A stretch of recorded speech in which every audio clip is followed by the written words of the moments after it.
Me, that's Reagan. I believe you watched me on our last video with an introduction to myself. Excuse me, can't always talk.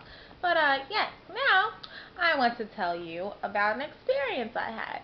Have you ever had one of those times where someone's talking to you and it makes you think really deep down and hard into yourself? I had one of those. And I've had one of those before, but this one, it was different. It kind of made me think about my character and what type of person I am. I believe I may have spoke with you, well, Miss Melissa, about me having a commander's call and having to work very late.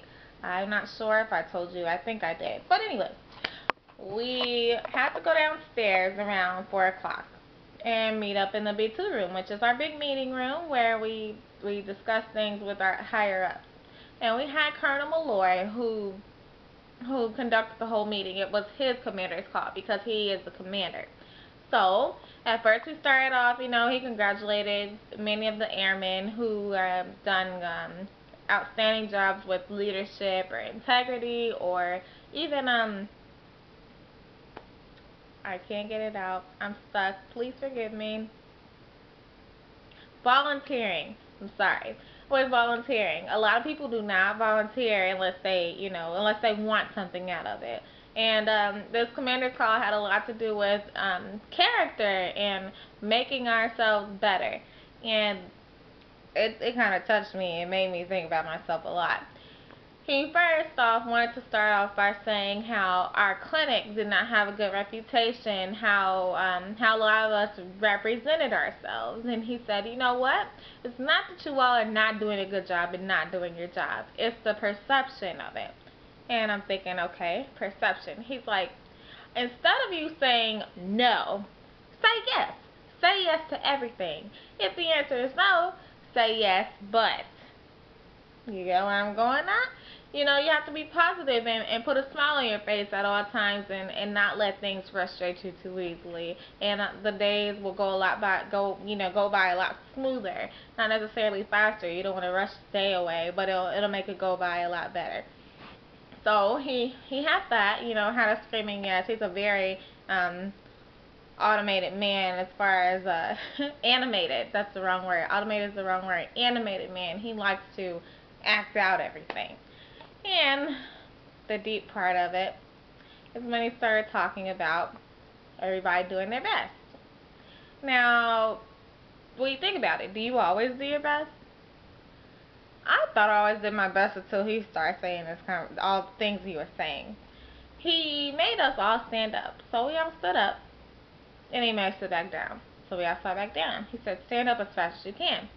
So we all, stood up again. He said, no, sit back down. So we sat back down. Then we all stood up again after he told us, stand up as fast as you can. So we did. He was like, all right, raise your hands as high as you can. So we all raised our hands. He said, oh, no, put them back down. We're like, okay. Put your hands up as high as you can. So we did it. He was like, keep them up there. So we all kept them up there. He's like, now raise them higher, higher, higher. He started yelling at us. You feel obligated to listen when someone's yelling at you. Don't know about you, but I do. So we all raised them higher. He's like, now put your hands down and sit down. And we all were like, uh-oh. We thought we were in trouble. We don't know what we were doing or what had happened. He was like, a lot of people are thinking that the Air Force is not doing their jobs as hard as they can and pushing themselves as hard as they can. We're thinking we think we are. And he was talking about how they're cutting down on our personnel and making us do more work. A lot of people are complaining about the fact that they're making us do so much with so little manpower. And he said, now, when you sit there and think about it, when I told you raise your hand as high as you could, did you do it?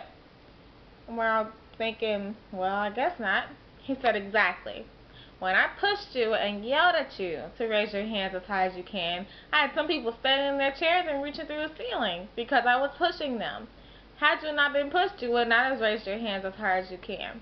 Which is why the military is doing what they're doing. They are pushing you to work harder with little. And that is a good character to have, a good character trait to have, to work as hard as you can. Now, if we could get to the point to where we don't have to push you when you work as hard as you can, we're golden. I mean, there's nothing else to it. When you work as hard as you can, you get a lot of things done a lot faster and more efficient. And I just kept thinking, do I always do my best? I thought I always did my best, but maybe I don't. And so I started getting worried and questioning my own character. Like, wow, I thought I was doing my best. I mean, you think about it, if you don't really want to do it, do you do your best? If your mom told you, go clean up your room or you can't go to Susie B's party tonight. Now, you can't lie. You probably threw your underwear in the drawer instead of taking them out the clean clothes basket, folding them up and putting them into the drawer, or kicking your shoes under your bed because you didn't feel like lining them up in your closet, or just throwing your dresses on the hanger instead of color coding your closet. Is that a good example? I used to do it. Not now. I'm a very clean freak. But anyway. Yeah, you don't always do your best unless someone pushes you. Now, if your mom comes in and says, okay, if I check your room and it's not the way it's supposed to be, you can't go. You're going to close your door and you're going to redo everything to the best of your ability so that you can get what you want. Well, that's kind of, what he was talking about. And I was like, well, I do my best on some things, but not everything. So it made me think about myself and what I should do to make sure that I'm not falling short when I'm doing anything. So when I wake up in the morning, I try and keep a smile on my face. When I talk on the phone, I try and keep a pleasant tone, even when a patient is making me upset. When I do my homework, I try my best. I take heed to criticism, although sometimes it can hurt your feelings or, stab your pride a little bit. That's what you have to do in order to grow. So, I mean, what else can you say? You have to do your best, and sometimes you just gotta be pushed. And his speech really made me think about that. It made me think about myself, and saying, Desiree, you need to work harder. You need to stop making excuses. You need to stop procrastinating and do what you need to do. And I wanted to thank him after.